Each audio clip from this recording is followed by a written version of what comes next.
नमस्कार, बहुत स्वागत है आपका देश न्यूज में। आपके साथ मनीष कुमार। देश भर में लोकसभा चुनाव की रणभेरी बज चुकी है और 24 की युद्ध का शंखनाद हो गया है। दक्षिण भारत से लेकर उत्तर भारत तक देश के दिग्गज नेता हुंकार भर रहे हैं। महाराष्ट्र में राहुल गांधी की भारत जोड़ो न्याय यात्रा का समापन है, तो वहीं आंध्र प्रदेश में प्रधानमंत्री नरेंद्र मोदी ने बड़ी रैली की है।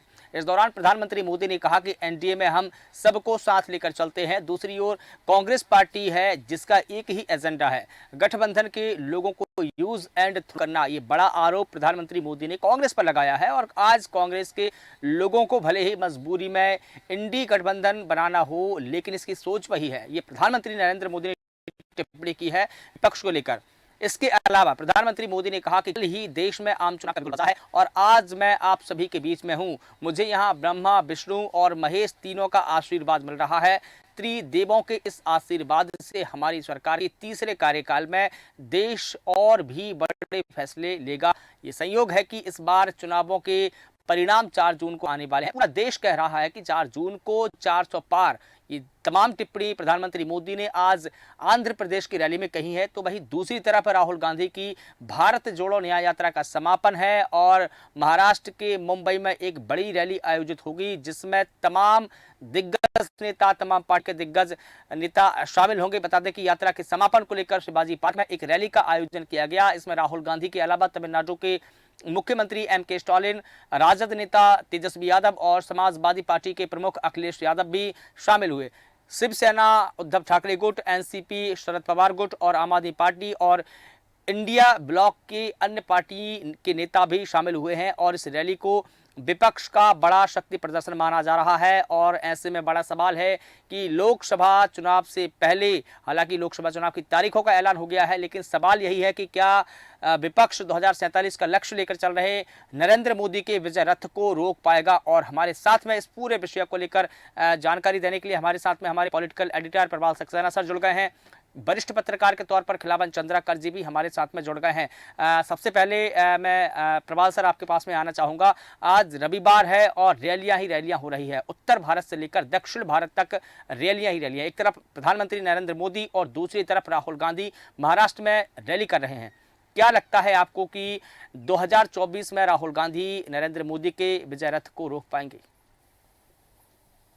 मनीष, देखिए, वाकई में आज रैलियों का रविवार है। बिल्कुल। और रविवार भी है, रैलियां भी है। कल ही चुनाव आयोग ने हमारे देश में जो चुनाव का प्रजातंत्र का जो एक बड़ा त्योहार है, बिग शो है, जिसको हम कहते सकते हैं लोकसभा का चुनाव, जिसके अंदर देश की तस्वीर और तकदीर दोनों बदलना है, और उस चुनाव की विधिवत घोषणा करी है, अर्थात चुनाव आचार संहिता देश में लागू हो चुकी है। और अब दोनों ही दल, चाहे कांग्रेस हो, भाजपा हो, एनडीए हो या विपक्ष का एनडीए गठबंधन हो, दोनों ही दल जो है अब अपनी आर और पार की लड़ाई के लिए तैयार हैं। और आज देखिए रविवार आ गया है, उसके अगले दिन ही शनिवार को घोषणा हुई और आज रविवार आ गया। तो रविवार के दिन जिस तरह से प्रधानमंत्री और कांग्रेस के राहुल गांधी दोनों अपनी अपनी जगहों पर एक रैली कर रहे हैं, जहां प्रधानमंत्री ने जो है हुंकार भरी है कि ये जो चुनाव है, ये यहाँ उन्होंने संज्ञा दी ब्रह्मा, विष्णु, महेश, क्या मतलब एक पूरा चुनाव, मतलब कह सकते हैं माहौल पूरी तरह से जो है वो केसरिया में सस्ता धसता दिखाई दे रहा है। और उन्होंने बता दिया कि किस तरह से डबल इंजन की सरकार के विकास के जो रोड मैप तैयार किया है और किस तरह से उसको वो लागू करने की दिशा में चल पड़े हैं। उन्होंने कहा कि जो अगली 4 जून है वो 400 पार। देखिए कितना मतलब सिमिलर चीज आ रही है सामने। और उधर जो है महाराष्ट्र में भी आज राहुल गांधी एक बड़ी शाम को रैली करने जा रहे हैं और उनकी रैली कुछ क्षणों बाद जो है वो सामने आएगी। और जिस तरह से वहां पर भी उनके गठबंधन के जो उनके गठबंधन के जो उनके अन्य राजनीतिक दल हैं, वो न्याय की बात कर रहे हैं, न्याय यात्रा की बात कर रहे हैं। किसको, मजदूरों को न्याय, सबको न्याय, हर चीज को, हर वर्ग को न्याय की बात कर रहे हैं। इस तरह उन्होंने न्याय यात्रा निकाल दी है। अब जनता जनार्दन के सामने दोनों ही चीजें सामने हैं और उनको अब ये चुनाव, मैं बताऊं आपको मनीष, ये चुनाव जो है वो देश के लिए बड़ा टर्निंग पॉइंट है। आने वाले सालों के अंदर एक नई इबारत लिखी जानी है, जिसके संकेत हम सबको दिखाई दे रहे हैं। तो एक स्पष्ट जो दीवार पे बोलते लिखी लकीर दिखाई दे रही है। अब ये देखना है कि दोनों ही दल कितना अधिक से अधिक मतदाताओं को, जनता को अपनी ओर, अपनी नीतियों की ओर, अपने एजेंडे के रूप में अपनी तरफ शामिल कर सकते हैं। फिलहाल तो रणभेदी बच चुकी है, चुनाव का ऐलान हो चुका है, रविवार आज रैलियों के नाम हो चुका है। जी बिल्कुल ठीक है। कलावन चंद्रकर सर, आपके पास में आना चाहूंगा। प्रधानमंत्री नरेंद्र मोदी ने कहा कि मुझे तीनों देवताओं का आशीर्वाद मिला है, मुझे ब्रह्मा विष्णु महेश तीनों की शक्ति मिली है। त्रिदेवों के इस आशीर्वाद से हमारी सरकार तीसरे कार्यकाल में प्रवेश करने वाली है। दूसरी तरफ राहुल गांधी महाराष्ट्र में, मुंबई में एक बड़ी रैली को आयोजित की है और आज उनकी न्याय यात्रा का समापन भी है, जिसमें 15 से अधिक दलों के दिग्गज नेता शामिल हो रहे हैं। लेकिन सवाल यह है कि आशीर्वाद ब्रह्मा विष्णु महेश को किसको मिलने वाला है, क्या राहुल गांधी को या प्रधानमंत्री मोदी को? देखिए मनीष जी, सबसे महत्वपूर्ण बात यही है कि जब जब हमने देखा है लंबे अरसे से, जब चुनाव की घोषणा होती है, तिथि की घोषणा हो जाती है, उसके बाद विभिन्न दलों की चुनावी तैयारियां जो है बड़ी तेजी से चलने लगती है। तो मुझे लगता है कि संभवतः आज जो रैली पहले से घोषित थी, हालांकि रैली उनकी राहुल गांधी की बॉम्बे में, और मुझे लगता है कि जिस तरह से नरेंद्र मोदी भी लगातार चाहे दक्षिण के उन प्रांतों में घूम रहे हैं, जैसे आंध्र प्रदेश में घूम रहे हैं, तेलंगाना में घूम रहे हैं, तो मुझे लगता है कि दक्षिण में जो उनकी पकड़ कम है उसको मजबूत करने की दृष्टि से ये सब किया जा रहा है। संभवतः आंध्र प्रदेश में जो टीडीपी से गठबंधन हुआ है, वो भी एक बड़ा परिणाम देने वाला गठबंधन लग रहा है मुझे। और जिस तरह से उन्होंने त्रिदेव की बात करी, जिस तरह से ब्रह्मा विष्णु महेश की बात करी, देखिए अलग अलग रैलियों में प्रधानमंत्री नरेंद्र मोदी अलग अलग बात, कोई ना कोई नई बात लाते हैं। अब त्रिदेव की बात लाए हैं वो, तो निश्चित रूप से मुझे लगता है कि वो एक तरह से ये कह रहे हैं कि जो भाजपा जो एजेंडा अपना लेके चलती है धार्मिक भावना का, संभवतः इसी का एक अंश हो सकता है जो वो ब्रह्मा विष्णु महेश का नाम अपनी रैली में ले रहे हैं और लोगों को आकर्षित करने का, धार्मिक रूप से एक जुड़ाव करने का प्रयास कर रहे हैं। तो ये भी एक उसी एजेंडा का हिस्सा हो सकता है, बिल्कुल ठीक मुझे है। लगता है। जी बिल्कुल ठीक है। मुझे लेकिन एक सवाल एक और है सर, एक और सवाल है इसी से जुड़ा हुआ। आपको बता दूं कि आपने टीडीपी का जिक्र किया, तो टीडीपी और बीजेपी की दोनों के बीच में गठबंधन हो चुका है। टीडीपी के जो नेता थे चंद्रबाबू नायडू इस रैली में शामिल हुए और उनके जनसेना पार्टी के अध्यक्ष बनाए गए पवन कल्याण भी आज प्रधानमंत्री मोदी के साथ उन्होंने मंच साझा किया है। तो क्या लगता है आपको कि प्रधानमंत्री मोदी या बीजेपी का जो मिशन दक्षिण है वो सक्सेस हो पाएगा? देखिए मुझे लगता है कि टीडीपी या जो बसंत की पार्टी है, जन कुछ पार्टी का नाम मुझे ध्यान नहीं आ रहा है, जनसेना पार्टी में है, और जनसेना पार्टी, हाँ जनसेना ये गठबंधन में है। और गठबंधन में मुझे लगता है कि भाजपा का जो पूरा आभा मंडल है, पूरे देश में जो आभा मंडल है, उसका लाभ लेने का प्रयास निश्चित रूप से दोनों क्षेत्रीय दल करेंगे।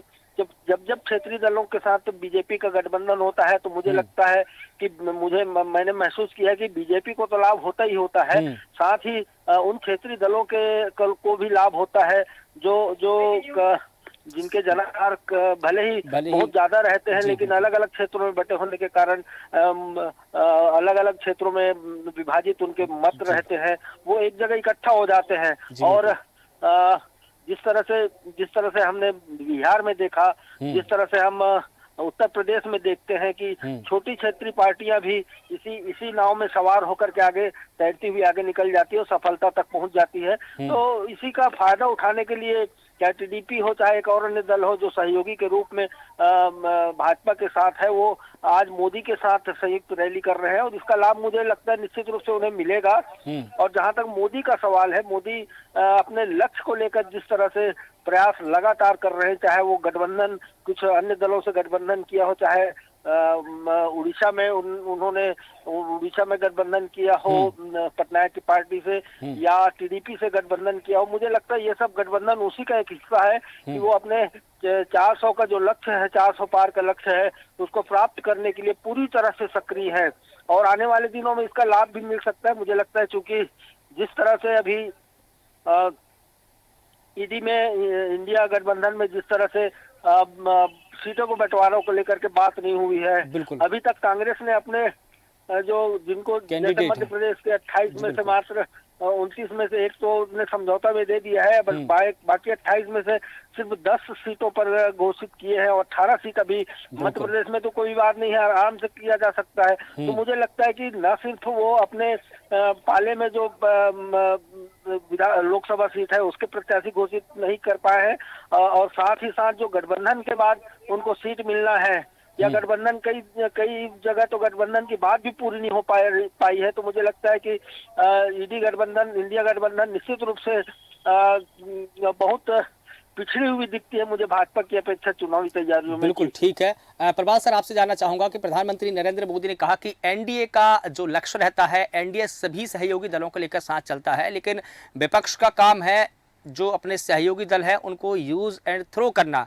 लेकिन जब हम ये देख पा रहे हैं कि मुंबई में राहुल गांधी एक बड़ी रैली करने वाले हैं जिसमें 15 से अधिक दल शामिल हो रहे हैं, तो क्या ये प्रधानमंत्री मोदी या एनडीए को दिखाना चाहते हैं कि हम बिल्कुल एकजुट हैं और एकजुट होकर चुनाव लड़ रहे हैं? जाहिर सी बात है, जिस तरह से हम देख रहे हैं कि एनडीए की जो तैयारियां थी, एनडीए ने जिस तरह से चुनाव का पूरा रोड मैप तैयार किया था, उनने चुनाव घोषणा तो शनिवार को ही, उससे पहले ही वो जो है चुनावी मूड में आ चुके थे पूरी तरह से। और जिस तरह से उनकी तैयारियां को रंग दिया जा रहा था, डिजाइन दी जा रही थी, और वो उसी बिल्कुल जो उनकी स्क्रिप्ट रहती है, जो उनकी पूरी प्लानिंग रहती है, उसके अनुसार ही वो पूरे कार्य योजना बनाते हैं और उसी पे चलते भी हैं। तो उनको मालूम है किस प्रदेश में किससे हमको तालमेल बनाना है, किससे गठबंधन करना है, तो वो अपने एक नीति पे चल रहे हैं। इधर सवाल ये है कि राहुल गांधी के संग रोज गठबंधन बनते हैं और कहीं ना कहीं उनमें अहम की भावना आती है, जैसे कभी अखिलेश सिंह से पटेगी, कभी नहीं पटेगी, कभी जो है वो दूसरे संगठन उनके संग आएंगे, फिर जुड़ेंगे, नहीं जुड़ेंगे। हर स्टेट की अलग अलग भौगोलिक स्थिति है, हर स्टेट की अलग अलग रणनीति है, अलग अलग तासीर है, इसको हम बोल सकते हैं। तो उस हिसाब से रोज उनके गठबंधन बनते हैं, बिगड़ते हैं। महाराष्ट्र में इस तरह आपने बताया 15, तो वाकई में वो ये पूरे देश को और खासकर एनडीए दिखाना चाह रहे हैं कि हमारे साथ भी गठबंधनों की कमी नहीं है, भले छोटे छोटे से दल उनके साथ में जुड़ रहे हैं। और जैसे मध्य प्रदेश की अगर हम बात कर रहे हैं, तो मध्य प्रदेश में मात्र एक जगह उन्होंने खुजराहो में समाजवादी पार्टी के साथ उन्होंने पैक्ट किया और एक सीट छोड़ी भी है, लेकिन बाकी 10 के बाद 18 अभी तक घोषित नहीं कर पाए। जबकि प्रतिपक्ष और विपक्ष वाले तो पहले नंबर पे ये करते हैं। यहाँ पर टिकट के मामले में भी देखिए बीजेपी और एनडीए गठबंधन जो है वो आगे निकल गया। तो इस तरह से उनकी रणनीति, उनकी कार्य योजना और उनकी बिल्कुल स्क्रिप्ट जो है उसके अनुसार वो अपनी योजना बनाते हैं, पक पर चलते हैं और पूरी पिच तैयार कर लेते हैं खेलने के लिए। और इधर जो है वो अभी भी कल घोषणा होगी, परसों सूची जारी होगी, फिर ये नाराज हो गया, वो नाराज हो गया। तो ये वार्निंग का खेल जो है उत्तर प्रदेश में हो, चाहे झारखंड में हो, चाहे मध्य प्रदेश में हो, ये बराबर चलता रहता है इसकी वजह से। और अभी जैसा कि वरिष्ठ पत्रकार खिलावन चंद्राकर जी ने कहा कि दक्षिण में जो है मोदी और भाजपा अपनी स्थिति को मजबूत बना रहे हैं, क्योंकि उनको मालूम है कि दक्षिण के अंदर उनको ज्यादा मेहनत की जरूरत है। इसलिए तभी ना तो वो तमाम उन घटकों से जो पहले छूट गए थे फिर मिल गए, उनको फिर से एक बार जोड़ने का प्रयास कर रहे हैं। तो जिस तरह से उन्होंने अन्य तमिलनाडु में, यहाँ अन्य स्टेट में दक्षिण में किया है, और वो हर स्थिति में, हर हाल में अपनी स्थिति मजबूत करना चाह रहे हैं। ठीक है, इसी से जुड़ा एक और सवाल मैं जानना चाहूंगा सर। बिल्कुल ठीक है, इसी से एक और जुड़ा सवाल आपसे जानना चाहूंगा कि लगातार बीजेपी अपने दक्षिण मिशन पर है। प्रधानमंत्री मोदी की अगर रैलियों को हम देखें तो प्रधानमंत्री मोदी 5 राज्यों के दौरे पर है। इससे पहले वो पश्चिम बंगाल गए, तमिलनाडु गए, आंध्र प्रदेश गए, केरला गए और तमाम राज्यों में उन्होंने दौरा किया। लेकिन एक ये सवाल मेरे जहन में अभी अभी आया कि क्यों ना बीजेपी अपने जो दिग्गज नेता है उनको दक्षिण से चुनाव लड़वाती, तो वहां पूरा बीजेपी का जमावड़ा होता, दिग्गज नेताओं का जमावड़ा होता। हो सकता है कि इससे बीजेपी को बढ़त भी मिलती, जैसे कि राहुल गांधी वायनाड से लड़ रहे हैं, दूसरा कार्यकाल होगा राहुल गांधी का जब वो दक्षिण भारत से चुनाव लड़ रहे हैं, उत्तर भारत उन्होंने छोड़ दिया है। तो क्या ऐसा नहीं लगना चाहिए कि बीजेपी के दिग्गज नेताओं को भी दक्षिण भारत से उतारना चाहिए? इससे 2-3 चीजें होती है, एक तो सीट तो बढ़ती ही, लेकिन इसमें जो मत प्रतिशत है शायद उसमें भी बढ़ोतरी होती। निश्चित रूप से ये बहुत अच्छा आपका सवाल है, और ये वास्तव में वो, लेकिन चूंकि क्या है, भारतीय जनता पार्टी के अंदर नवाचार, एक नई स्क्रिप्ट चीज लिखे जाने की जो परंपरा शुरू हुई है, वो युवा नेतृत्व को उभारने के लिए, स्थानीय नेतृत्व को उभारने के लिए एक जो है उन्होंने शुरुआत की है।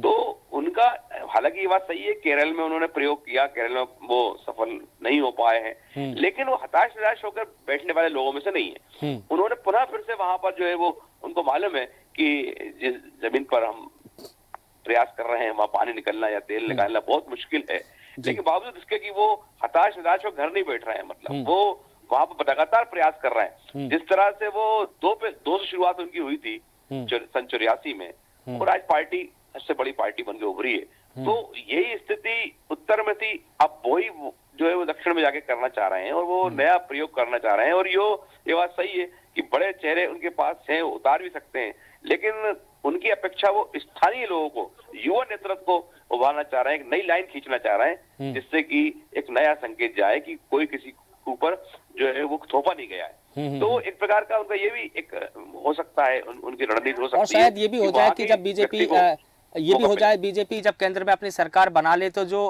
मंत्रालय हैं, जो खास मंत्रालय हैं और जो बड़े मंत्रालय हैं, शायद दक्षिण भारत को ज्यादा दे दे उत्तर भारत की बजाय।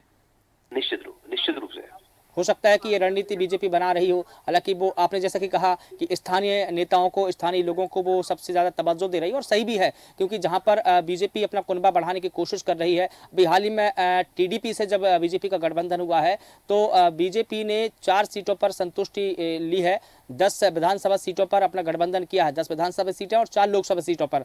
और अगर हम बात करें टीडीपी की, तो टीडीपी 144 विधानसभा सीटों पर और जबकि 17 लोकसभा सीटों पर चुनाव लड़ेगी। तो कहीं ना कहीं बीजेपी को भी ये लगता है कि जब स्थिति मजबूत नहीं है तो कम में ही संतुष्ट करना पड़े और धीरे धीरे अपने मिशन को लेकर चलें। जैसा कि प्रधानमंत्री मोदी ने अपने भाषण में कल ही कहा था कि हम 2024 का लक्ष्य लेकर नहीं चल रहे हैं, मेरा लक्ष्य 2029 से भी बढ़कर 2047 पर है। तो हो सकता है कि वो आगे से 20 साल पहले का सोच रहे हों, क्योंकि यही बीजेपी की रणनीति है, यही बीजेपी का एजेंडा है। हो सकता है कि वो अपनी कैबिनेट में उन दक्षिण से ज्यादा चेहरों को ले ले। प्रवाल सर।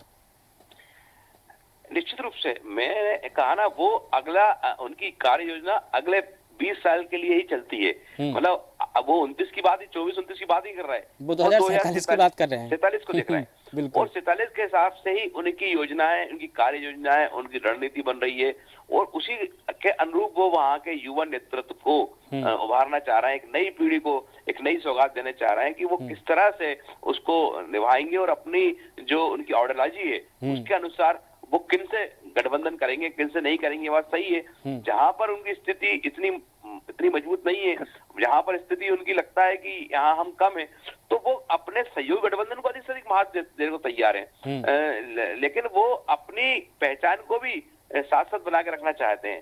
तो ये जो तालमेल वाली बात है, जो आपस में टाइमिंग वाली बात है, उसको भी बहुत महत्वपूर्ण है मनीष, की इस पर भी वो न केवल होमवर्क कर रहे हैं बल्कि उस पर किस तरह से खेलेंगे उसके लिए जो है वो अभी से पिच तैयार हो रही है। तो वाकई में ये 2047 की एक लाइन स्पष्ट दिखाई दे रही है। बिल्कुल ठीक है। खिलावन चंद्राकर सर, आपके पास में आना चाहूंगा। जैसा कि हम पहले जिक्र कर रहे थे कि इंडिया गठबंधन के कुनबे की शीट शेयरिंग की, तो अभी खबर है कि महबूबा मुफ्ती भी शामिल होने के लिए राहुल गांधी की यात्रा में, रैली में वो मुंबई पहुंची है। लेकिन इससे पहले ये खबर थी कि महबूबा मुफ्ती कांग्रेस के गठबंधन में शामिल नहीं होगी, और जो एनसी है, एनसीपी और जो जम्मू कश्मीर के जो क्षेत्रीय दल है एनसी, नेशनल कॉन्फ्रेंस, उन्होंने तो मना कर दिया है कि हम बिल्कुल नहीं होंगे। महबूबा मुफ्ती का आना कितना बड़ा संदेश है खास करके जम्मू कश्मीर के लिए, जबकि वहां पर बीजेपी ने धारा 370 को हटा दिया है। उसके बाद से जो वहां पर राजनीतिक परिदृश्य बने, राजनीतिक दृष्टिकोण बने, उसके बाद में अब महबूबा मुफ्ती राहुल गांधी की रैली में शामिल हो रही है। क्या संदेश लेकर है? देखिए मनीष जी, सबसे महत्वपूर्ण बात ये है कि दक्षिण को लेकर के जो बात प्रवाल जी ने कही, मैं काफी हद तक उनकी बातों से सहमत हूँ। लेकिन जहाँ तक कश्मीर की बात है, कश्मीर में धारा 370 हटने के बाद वहाँ जब मोदी भी पहुंचे थे तो वहाँ का वातावरण देखकर स्पष्ट लग रहा था कि बीजेपी को बहुत फायदा होने वाला है इस बार। 3 सीट, पिछली बार 6 में से 3 सीट जीती थी बीजेपी, लेकिन मुझे लगता है इस बार जो है बीजेपी कुछ और गेन करेगी। संभवतः यही कारण है कि दोनों ही वहाँ के क्षेत्रीय दल हैं, जो महबूबा टीडीपी है, महबूबा की पार्टी, या नेशनल कॉन्फ्रेंस है, अब्दुल्ला की पार्टी, ये दोनों काफी चिंतित है। और नेशनल कॉन्फ्रेंस के अब्दुल्ला ने तो पहले ही घोषणा कर दी थी कि वो ईडी के हिस्सा नहीं, इंडिया गठबंधन के हिस्सा नहीं बनेंगे। लेकिन मुस्लिम मोहम्मद शहीद का मुफ्ती सईद की बेटी के नाम भूल रहा हूँ मैं, उनके तरफ से कोई संकेत नहीं आया था अभी तक। तो मुझे लगता है कि कुल मिला के अब जो नया समीकरण बन रहा है, आज जिस तरह से महाराष्ट्र के मुंबई में जिस तरह से राहुल गांधी की भारत जोड़ो न्याय यात्रा का समापन है, और उसमें यदि वो अभी मेरे अंदाज से अभी शुरू भी हो गई होगी उनकी रैली। हाँ, रैली तो शुरू यहाँ वहाँ जो लोग उपस्थित हो रहे हैं, जो राजनीतिक दलों के लोग उपस्थित हो रहे हैं, हाँ, तो उसमें मुफ्ती भी है। तो मुझे लगता है कि महबूबा मुफ्ती है, तो मुझे लगता है कि निश्चित रूप से गठबंधन का हिस्सा बन सकते हैं, और कुछ राजनीतिक उलट पलट कुछ न कुछ हिस्से में हो सकता है। ठीक है। लेकिन सर, वो महबूबा मुफ्ती आई जरूर है, रैली में शामिल होने के लिए आई जरूर है, लेकिन सीट शेयरिंग को लेकर अभी तक का मसला नहीं सुलझ पा रहा है। सीट शेयरिंग में कहाँ गड़बड़ी आ रही है? हालांकि कांग्रेस से भी जो विपक्षी दल के नेता है, उन्होंने भी कहा कि जिसकी जिस राज्य में स्थिति है उसी हिसाब से सीट शेयरिंग होगी। कांग्रेस क्या इस मंत्र को मानेगी?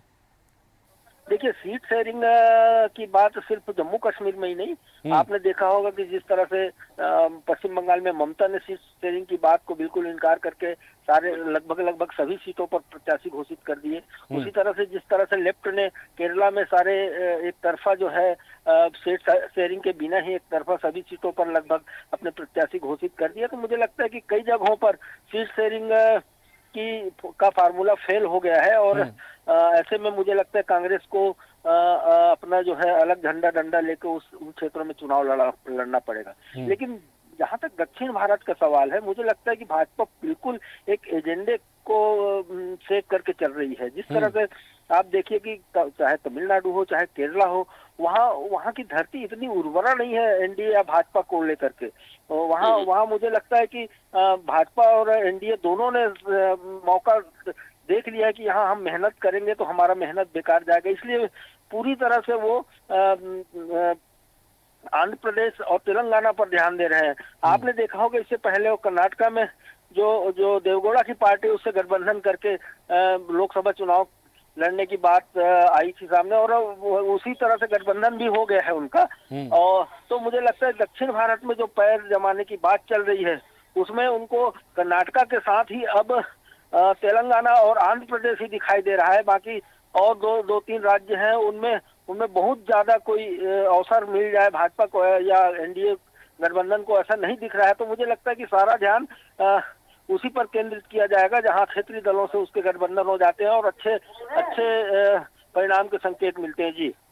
जी बिल्कुल सर, हमारे साथ में जुड़ने के लिए, इस तमाम जानकारी के लिए आपका बहुत शुक्रिया। प्रभाल सर, आपका भी बहुत शुक्रिया। तो बता दें कि लोकसभा चुनाव 2024 का शंखनाद हो चुका है। उत्तर भारत से लेकर दक्षिण भारत तक दिग्गजों की रैलियां चल रही है। एक तरफ महाराष्ट्र में राहुल गांधी एक रैली आयोजित की है, आज उनकी भारत जोड़ो न्याय यात्रा का समापन है। तो दूसरी ओर आंध्र प्रदेश में प्रधानमंत्री नरेंद्र मोदी ने हुंकार भरी है, विपक्ष पर निशाना साधा है। ऐसे में बड़ा सवाल ये है कि क्या राहुल गांधी और क्या प्रधानमंत्री मोदी 2024 में किसकी बादशाहत होगी और कौन भारत का ताज पहनेगा?